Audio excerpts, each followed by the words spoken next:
Bonjour, on va commencer notre programme de deuxième semestre sur le dynamique. On va utiliser toujours on va toujours étudier un corps qui a perdu son état d'équilibre et qui va commencer à se mouvoir d'un point de début jusqu'à arriver à un point de fin. On va étudier toujours le mouvement rectiligne. Et on sait très bien qu'il y a plusieurs genres de mouvements. Il y a le mouvement translatoire, il y a le mouvement périodique, mais on va toujours étudier le mouvement rectiligne. Alors, première chose, c'est toujours distinguer entre le mot distance et déplacement. Si on veut étudier le mouvement d'un corps d'un point A vers B, selon le chemin en bleu, et alors, ce qui est en noir, c'est qu'on appelle le vecteur de déplacement. On remarque très bien que le corps a fait une distance supérieure à la norme du vecteur de déplacement. La distance alors est supérieure au vecteur de déplacement, c'est qu'on peut distinguer entre le mot distance et le mot déplacement.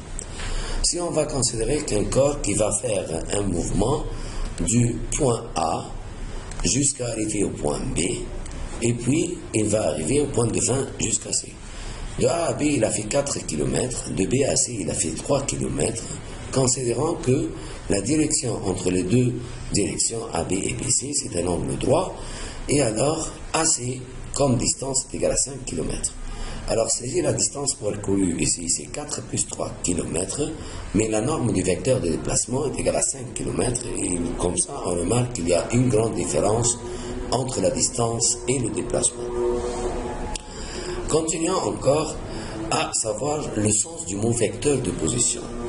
Ça veut dire si on a une position sur un repère orthonormé x et y, et ce point est de position xy, d'affixe xy, si l'observateur est situé au point d'origine, alors il va voir cette position-là, x dans la direction y, y dans la direction j. C'est la distance horizontale et la distance verticale, qu'on peut le considérer horizontale et verticale. Puis, on va essayer de l'appliquer avec un tout petit exemple. Un coureur s'est déplacé 80 mètres vers l'est. Il est ici, comme c'est le point de l'origine, il a fait 80 mètres de point A vers B dans la direction est. Puis il a fait 60 mètres dans la direction nord, jusqu'à arriver au point C. Il te demande ici de calculer la distance et le déplacement parcouru par le coureur. Alors, de A à B, ça c'est la première distance. Alors qu'on peut dire que la distance complète, c'est égal à la somme de deux distances, c'est distance 1 plus distance 2. Distance 1, c'était 80 mètres, plus la distance 2, c'est 60 mètres, ce qui donne en total, c'est 140 mètres parcourus par ce coureur. Mais, s'il te demande de calculer le déplacement, qu'on peut l'appeler le vecteur de déplacement, on va le noter de cette manière, comme c'est un vecteur, c'est égal à la direction AC. Si on va calculer la norme du déplacement, ici, c'est égal à 100 mètres effectués par Pythagore, que 80 au carré plus 60 au carré, ça fait 200 au carré. On remarque clairement qu'il y a une grande différence entre la distance et le déplacement comme norme, car c'est un vecteur. Et alors, ce déplacement entre ces deux positions, on doit calculer la position initiale. La position initiale qu'on peut l'appeler R0, qui est égale, c'est-à-dire en remplaçant le t par 0, qui est égal normalement 3 fois 0 plus 2, ça fait 2i, plus 4 fois 0 moins 1, ça veut dire moins 1j. Ça, c'est la position initiale. Et si on veut essayer de savoir exactement où se trouve cette position initiale, on va supposer que c'est la direction OI et la direction OJ. Ça, c'est I et ça, c'est J. Et alors, 2i, ça veut dire 1, 2, moins j, et alors celle-là c'est la première position, là c'est la position initiale. Par cette position initiale-là, le corps va commencer son mouvement du point A jusqu'à arriver à l'autre point. Comment calculer l'autre point? On va dire que le déplacement effectué, c'est égal à la position finale moins la position initiale. La position finale, on va laisser en fonction de t, et à la fin, on va remplacer. La position finale, ça veut dire RT moins R0. Quand on va faire 3t plus 2 moins 2, il nous restera 3t dans la direction I, plus 4t moins 1 moins 1, ça reste 4t dans la direction J. Ça, c'est le vecteur de déplacement en fonction de t. Si on va savoir, on va essayer de savoir maintenant le vecteur de déplacement après 4 secondes, tu n'as qu'à remplacer le t par 4. 3 fois 4, ça fait 12i, plus 4 fois 4, ça fait 16j. Cela veut dire que la position après 4 secondes est par exemple à un point B de coordonnées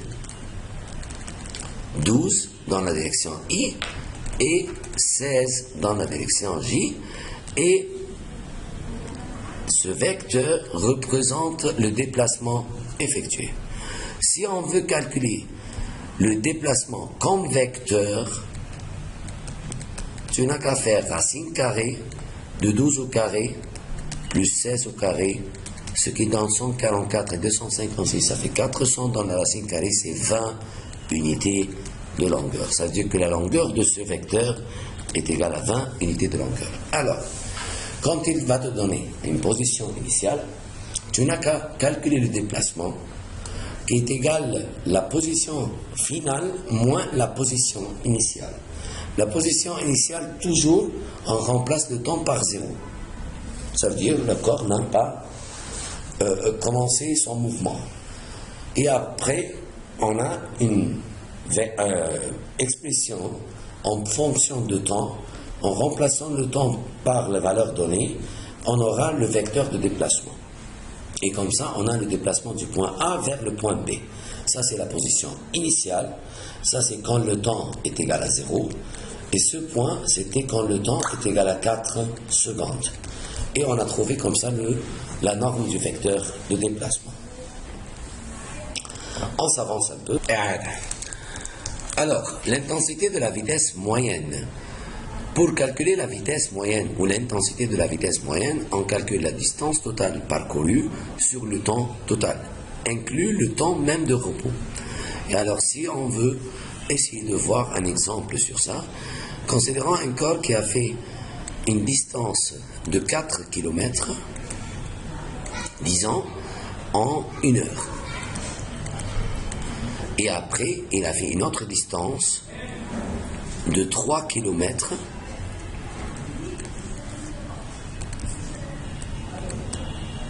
en 1 heure.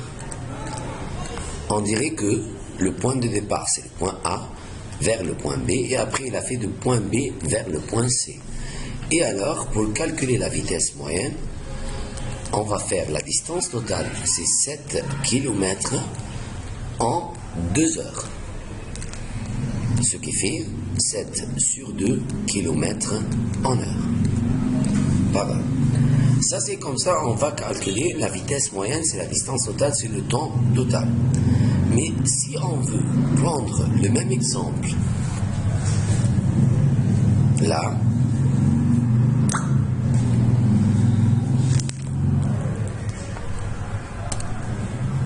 et on essaye de vitesse moyenne est égale à la distance totale 7 en 2 heures, ça veut dire 7 demi-km par heure. Mais pour calculer le vecteur de la vitesse moyenne, maintenant c'est le déplacement sur le temps total. Le déplacement, c'est le vecteur AC, ce qui est égal à 5 km, puisqu'on a considéré que ces deux directions sont orthogonales. Et alors, la vitesse, le vecteur de déplacement, le vecteur de vitesse moyenne, c'est 5 en 2 km par heure, et ça se voit la différence entre l'intensité de la vitesse moyenne et le vecteur de la vitesse moyenne. Il y a une grande différence. Pour la vitesse moyenne, c'est distance totale sur temps total. Mais pour le vecteur de la vitesse moyenne, c'est déplacement total sur le temps total. C'est ça la différence. Essayons d'appliquer ça avec un tout petit exercice. Étudier la figure ci-contre indique la relation entre le temps et la vitesse. Le temps, c'est l'axe horizontal, la vitesse, c'est l'axe vertical. Du mouvement d'un cycliste en ligne droite à partir du point O. À partir du point O, il était arrivé au point A. C'était en 5 secondes, il a fait 100 mètres. Et après, en 5 autres secondes, il a retourné de 100 jusqu'à 40, ça veut dire qu'il a fait 60 mètres. Si on veut savoir le vecteur de la vitesse moyenne et l'intensité de la vitesse moyenne, alors pour répondre à la question A, le vecteur de la vitesse moyenne, il a fait 100 mètres et après il a reculé 60 mètres et alors il a fait exactement seulement 40 mètres du point O vers le point B. Directement, ça c'est le vecteur de déplacement. Et alors le vecteur de la vitesse moyenne est égal. Il a fait 100 mètres en aller et 60 mètres en retour. Ça veut dire, la vérité, il a fait 40 mètres seulement en 10 secondes. Ce qui est égal à 4 mètres par seconde. Mais pour calculer l'intensité de la vitesse moyenne, il a fait 100 mètres, puis il a fait 60 mètres, et c'était en 10 secondes toujours. C'est la distance totale sur le temps total, ce qui fait 160 mètres en 10 secondes, ce qui donne 16 mètres par seconde. On voit que la vitesse moyenne actuelle, c'est plus grand que le vecteur de la vitesse moyenne. On avance un peu, c'est toujours pour calculer la vitesse moyenne. Une particule se trouvait aux deux instants dans le temps 3 et 7 secondes dans la position A et B. Et alors, cela veut dire pour nous, pour l'expliquer bien, on a comme un repère, on a deux points. Le point A, c'est 5 et 20. Ça, c'est le point A. Le point B, c'est 9 et 10. Et on a un corps qui va faire son mouvement du point A vers un point B. Et alors, de 5,20 jusqu'à 9 et 10.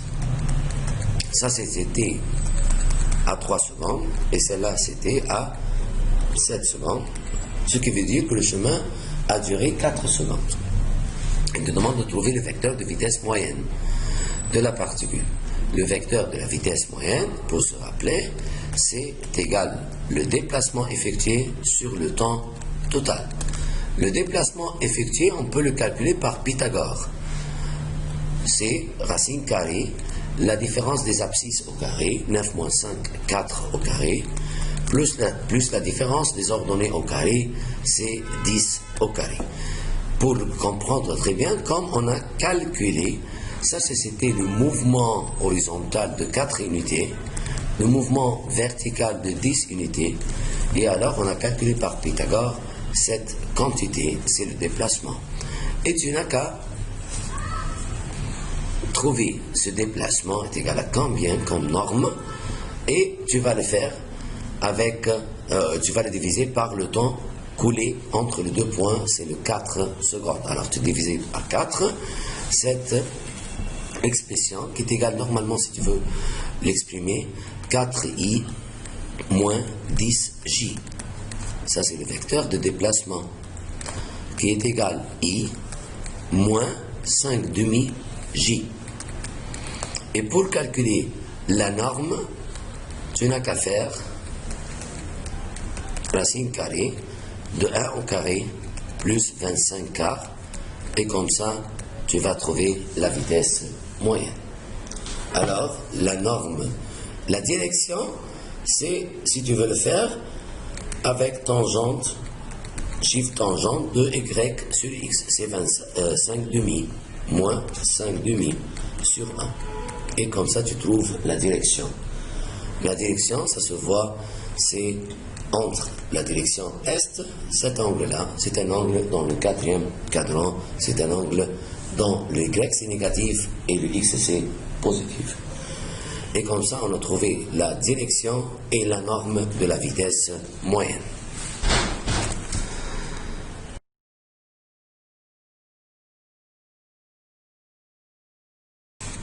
Essayez vous-même maintenant d'arrêter le vidéo et essayez vous-même de faire cet exercice seul. J'espère que vous avez vraiment essayé. On va essayer maintenant de corriger. Un cycliste a parcouru 30 km sur une route rectiligne avec une vitesse de 18 km par heure. Et alors, voilà. Puis, il a fait, alors pour tracer ce qu'il a fait du point A vers le point B. Il a fait une distance de 30 km avec une vitesse de 18 km par heure. Puis, il a parcouru une distance de 20 km sur la même route dans le sens inverse.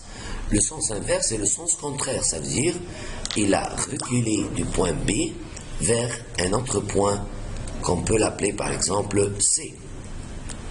Il a fait 20 km seulement. Alors, il a reculé 20 km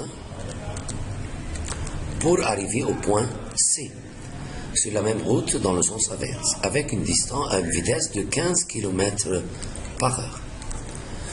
Il te demande de trouver la vitesse moyenne durant le projet, puis trouver la vitesse moyenne. On va trouver l'intensité de la vitesse moyenne, c'est ça qu'on dit pendant le trajet, durant le trajet, puis on va trouver le vecteur de la vitesse moyenne entre le point A et le point C directement. Et alors, pour calculer, premièrement, de A vers B, on dirait que la vitesse est égale à déplacement sur temps, ça veut dire que le temps est égal à déplacement sur vitesse. Ça, c'est pour la première partie. Déplacement, c'est 30 sur 18. Par simplification par 6, ça fait 5 tiers heure. De B vers C, alors T2 est égal à la distance sur vitesse, ce qui fait 20 sur 15, ce qui fait par 5 par 5, ça fait 4 tiers heure. Alors, pour calculer la vitesse moyenne, qui est égale à distance complète, distance totale, c'est 50 km en 5 tiers plus 4 tiers, ça fait 9 tiers, ça fait 3 heures. Kilomètres par heure. Mais pour calculer le vecteur de la vitesse moyenne, c'est le déplacement effectué, c'est 10 km, parce qu'il est avancé 30, reculé 20, alors de A à C, directement, c'est 10 km, en 3 heures toujours, km par heure. On voit que le vecteur de vitesse moyenne est plus petit que l'intensité de la vitesse moyenne. C'est différent maintenant, les deux. N'oubliez pas que 1 km par heure est égal à 5 sur 18 mètres par seconde et qui est égal à 250 sur 9 cm par seconde. Et alors, d'arriver de km par heure en mètres par seconde, on multiplie fois 5 sur 18 et pour mètre seconde, pour km par heure, on fait le contraire, divisé par 5 sur 18. Ça, c'est les unités de mesure de la vitesse qu'on peut utiliser pendant les exercices, que ce soit toutes les vitesses avec le kilomètre par heure ou mètres par seconde, où il faut bien convertir entre les deux. Le vecteur de vitesse relative. Qu'est-ce que ça veut dire le vecteur de vitesse relative? Ça veut dire qu'il y a deux corps qui sont en mouvement. Les deux corps ont des vitesses différentes et l'un observe l'autre. Et alors, si on va considérer qu'il y en a un corps A, ici, qui va faire un mouvement et un corps B là qui va faire un autre mouvement. Soit A observe B ou B observe A, on dirait que la vitesse de B par rapport à A ou la vitesse de A par rapport à B s'appelle la vitesse relative. La vitesse comme un vecteur de vitesse relative de B par rapport à A, c'est la vitesse de B moins vitesse de A. Ça c'est théoriquement. Mais si on veut comprendre exactement qu'est-ce qui se passe quand on remarque ou on observe une autre voiture avec une autre vitesse pour savoir la vitesse relative, comme on essaye d'annuler la vitesse de l'observateur. Ça veut dire, si la vitesse de A est par exemple 40 km par heure et la vitesse de B c'est 50 km par heure, alors on va prendre un petit exemple pour comprendre. Si la vitesse de A est 40 km par heure, la vitesse de B, du corps B, c'est 50 km par heure. Si les deux sont le sens dans un sens et le sens contraire, on dirait que la vitesse de B par rapport à A, cela veut dire pour nous que l'observateur c'est le A. C'est comme l'observateur A, sa vitesse est égale à 0. Alors on a annulé 40 km de A. On doit faire la même chose du B, mais B est dans le sens contraire. Au lieu d'annuler ou de retrancher 40, on va ajouter 40. Si on veut l'appliquer théoriquement, on fait la vitesse de B moins vitesse de A, ce qui donne que la vitesse de B c'est 50 moins 40, car la vitesse de A est dans le sens contraire, et on dirait dans la direction E par exemple, comme vecteur, ce qui donne 90 E. Ça c'est qu'on appelle la vitesse relative. Alors la vitesse de B par rapport au corps A, c'est égal à la somme des deux vitesses. Mais si on va prendre le même exemple avec deux corps, A et B toujours, mais dans le même sens. Alors, A est là par exemple,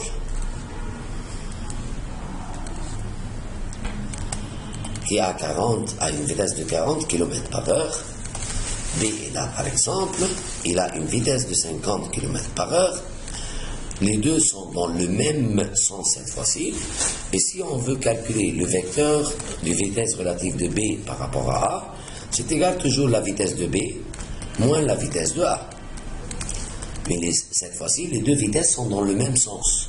On dirait que la vitesse de B est égale à 50, la vitesse de A est égale à 40, mais dans la direction E, ça veut dire 10 E.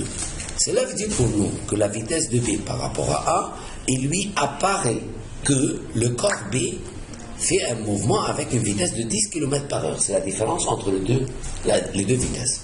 C'est compris, j'espère. Et alors, on a toujours deux manières pour calculer la vitesse relative. Mais toujours, l'équation vectorielle, c'est le même. Que la vitesse d'un corps B par rapport à A, c'est égal à la vitesse de B moins la vitesse de A. Si les deux corps sont dans le sens et le sens contraire,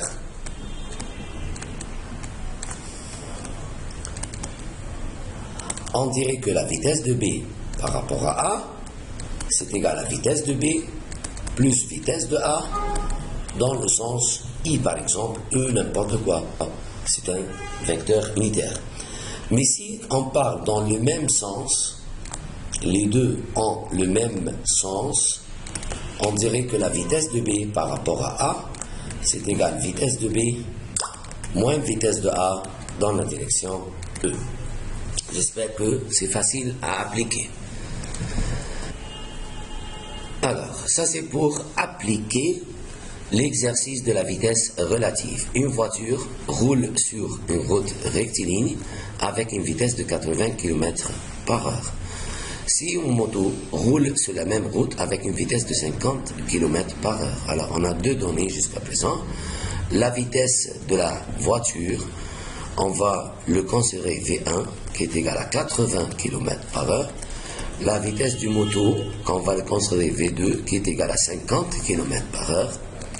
il te demande de trouver la vitesse relative de la moto, ça veut dire 2 par rapport à la voiture. Ça veut dire on veut chercher V2 par rapport à 1. Ce qui veut dire que 1, c'est l'observateur. C'est 1 qui va perdre sa vitesse. Il va donner à la vitesse de moto. Soit il va le donner négativement ou positivement. On va voir. Alors, on veut chercher ça si la moto se déplace dans le même sens que celui de la voiture. Ça veut dire V2 moins V1, ce qui veut dire V2, c'est 50, moins 80 dans la direction E. Que veut dire pour nous moins 30E? Cela veut dire que le moto va remarquer que la voiture s'approche de lui avec une vitesse de 30. Quand elle recule, mais ce n'est pas la vérité, les deux sont dans le même sens. Parce que le moto est moins rapide que la vitesse de la voiture. La voiture s'éloigne avec 80 km par heure et le moto a 150 seulement km par heure. Mais si on va calculer dans le deuxième demande V2 par V1, mais les deux sont dans le sens contraire. Ça donne V2 plus V1, ce qui donne 130 km par heure. Ça veut dire qu'il lui apparaît que la voiture s'approche de lui avec une vitesse de 130 km par heure, mais ce n'est pas la vérité. La voiture a une vitesse de 80 km par heure seulement.